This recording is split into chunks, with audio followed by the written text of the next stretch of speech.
Hi all, it's Jan of the Jan Files. Please subscribe to my YouTube channel. I really would appreciate it. I'm going to talk, this is still Women's History Month, and so I'm still going to focus on women. And,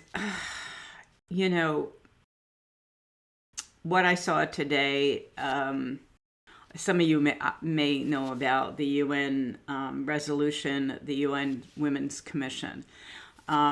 They do this all the time. They do it every year, and usually it's by a consensus vote. That did not happen this year because of, guess who? The US. We were the only ones to vote against it. Now, what did we vote against? Let me read this to you.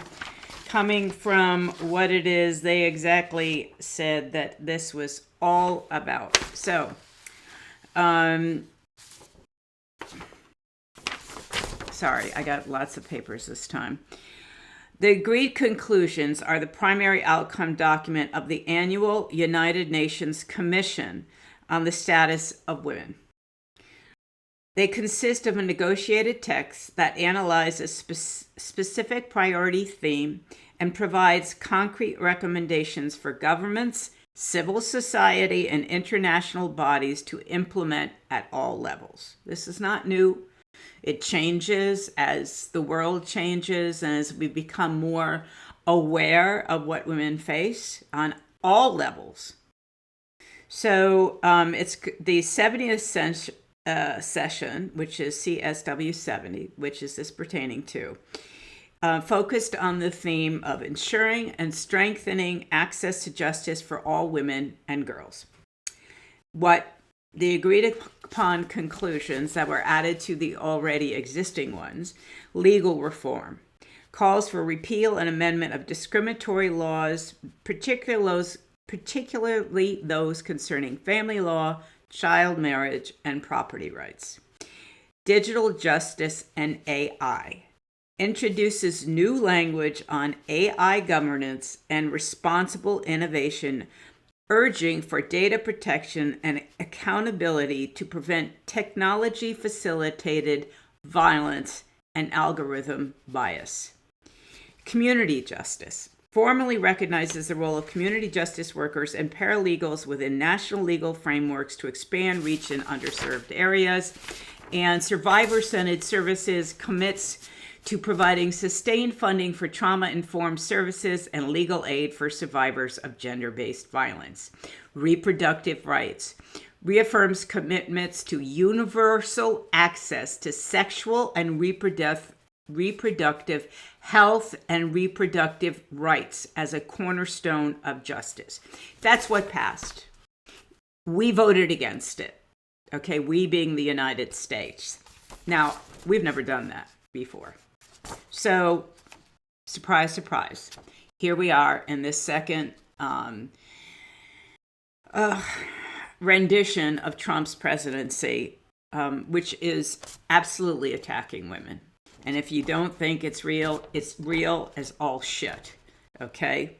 So, what they being us, objected to is the following. They wanted to replace the word gender with biological sex. And using men and women throughout the document. This aimed to strip out gender identity, ensure the text referred only to biological definitions. Removal of intersectionality, deletion of DEI terminology. The U.S. proposed striking all mentions of diversity, equity, and inclusion from the global roadmap, arguing it was outside the scope of the Commission's mandate. Restrictions on reproductive rights. They wanted to delete or weaken references to sexual and reproductive health and rights.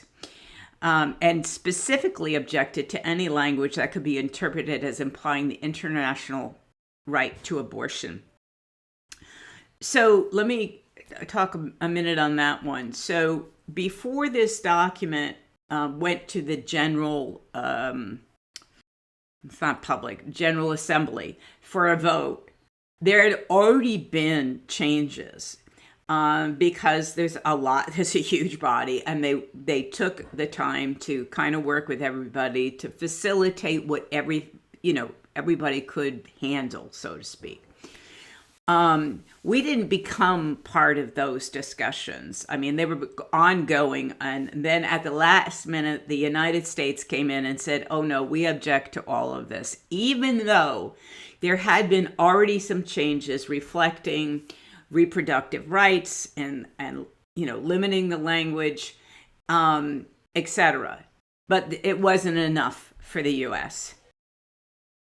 So just an FYI. So striking AI governance, they said it was censorship to talk about AI and what AI could or couldn't do in reference to women. They didn't want it's elimination of climate change references because there's a disproportionate impact of climate changes on women and girls. Didn't want that in there. Removal of reparations just for survivors of gender-based violence. They wanted that removed. And finally, there's a final amendment targeted language calling for protections against disinformation that targets women in public life, which the U.S. argued was a potential infringement on free speech. Like they believe in free speech. So, folks, that's what just happened last week at the UN. We literally voted against women and women's rights.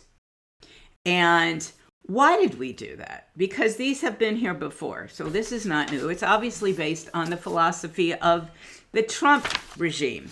And where does that philosophy lie? Well, of course, it lies in Project 2025, right? And so Project 2025 is pretty clear on how anti-woman it is. It is on every level. They want to discriminate women. They want to take us back to the 50s, the 40s, maybe even the 1800s, because we were property too, right? So, and I'm not comparing it to slavery. Okay. So I want to just kind of go over a few things with the Project 2025. So you just see the correlation between the two. And it wants to remove the approval for misoprostol, which is the abortion pill. They want to make it illegal to send abortion pills across state lines. They want to eliminate Title X funding, which is a federal program that funds contraception and family planning for low-income women, and it imposes any federal recognition of abortion as healthcare. They want women to be the primary breadwinner, and they want. No, sorry. Let me back that up. I'm doing too much of this too fast. They want women to stay at home and be the primary caregiver. They want the men to be the breadwinner. Okay? Again, this is 1950s America. Calling for eliminating all federal use of the terms gender equity, gender equality, gender affirming, reproductive rights, and frames working mothers and two-income households as the product of propaganda damaging to children and society. And, Ben Carson wrote that. And, of course, anti-LGBTQ, the same thing. It's all anti-feminism. And they blame feminism for this whole debacle, they said, which is ruining the American family. Maybe they should talk to the fucking guys like Trump and Hegseth and people who have been married more than once and screwed around on their wives, while they were married and sometimes while they were pregnant. So we want to talk about the family when Republicans are the ones, Democrats cheat on the people. I'm not going to suggest that. But they're not trying to be holier than thou. So let's start there. So you have a president, you have a what's a Pegseth, who's been, these are people with multiple marriages, okay, who they screwed around on. And these are the people preaching this, right? They're preaching this shit. And they're also, touting these ministers who oftentimes now are being arrested on child abuse. Like having sex with children. This is just like, it's like a crazy world. It's just all of this shit to shut down women, to shut down our opportunities, to shut down what we want to do with our lives and how we choose to live our life. Married, unmarried, pregnant, no kids, doesn't matter. That's our life. It's our choice. And all of these assholes are saying, no, it's not. It's ours. We're society. We represent white society. This is how we want to see this. And this, even though this was written by Ben Carson, who is he still alive? I don't know. I don't care. Ben Carson, the black dude, right? Who was a heart surgeon, which nobody can figure out. Anyway, this is what's happening. And it's happening. It's not just like Project 2025 wrote this shit. This is all being inculcated in everything that's happening. Just like the Save America Act, which is trying to restrict women's votes. Now, it's really important that everybody get, and some of it's not easy to get, in terms of what the Save America Act. Now, it just failed in the Senate, but that doesn't mean they're not going to try another way to bring it forth. But I just want you all to make sure that you understand, because a lot of even Democrats, well, what's the big deal about an ID? It is a big deal. And there's a reason it's a big deal. And there's a reason why they're doing this within the act. Because it doesn't mean that you can just show up with a birth certificate. Like you have your birth certificate, you have to then that proves your citizenship. You then have to have a photo ID with the same name. Now, the likelihood of if you have a license, it's unless it's a real ID, which not every state has, it doesn't say anything about your citizenship. So you have to show your birth certificate. Well, reality is, if you have been married or are married, your license may have a different name than what's on your birth certificate. Guess what? You don't vote until you fix it. Until you fix it.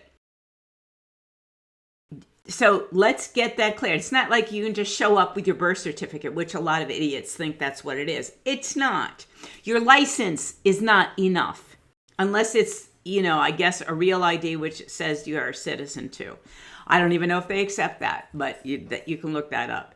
But this is a deliberate attempt to silence women. And this is really stupid on their part, because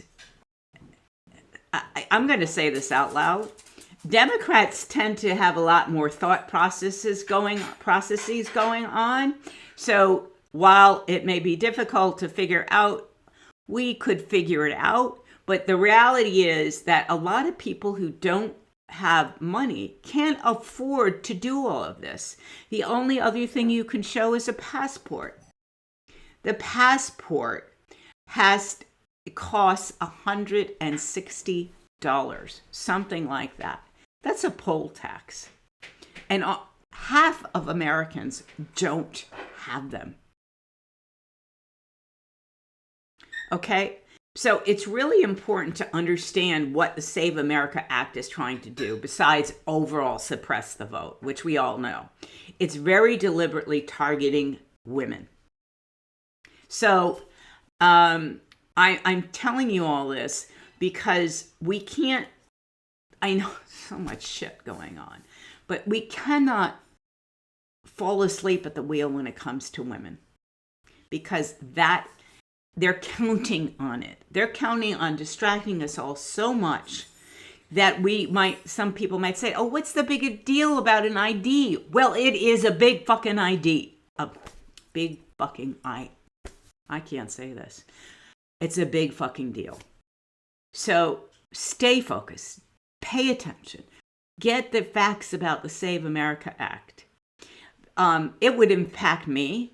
I wouldn't even know how to fix it. So whatever.